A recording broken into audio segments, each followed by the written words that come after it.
আগামী নির্বাচনে সুষ্ঠু সুন্দরভাবে নির্বাচন যাতে উৎসবমুখর পরিবেশে হয় এর জন্য আমরা সবাই সহযোগিতা করব এবং ইলেকশনে আমরা অংশগ্রহণ করব।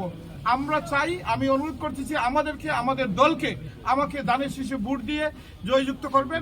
এখানে আমি 500 বার নির্বাচন করেছি, সাবেক এমপি, এখানে আমিই পাবো।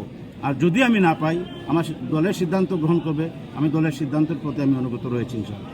এই আসনটা নিয়ে আসলে সত্য বিষয় হচ্ছে এখনো জোটের চূড়ান্ত সিদ্ধান্ত আসে নাই, এজন্য আমাদেরকে একটু অপেক্ষা করতে হবে।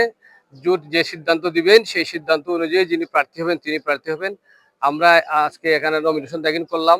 জোটের যে মূলনীতি হচ্ছে, বেসিক মূলনীতি হচ্ছে যিনি প্রার্থী এখানে বিজয়ী হয়ে আসতে পারবেন তাকে জোট দিবেন।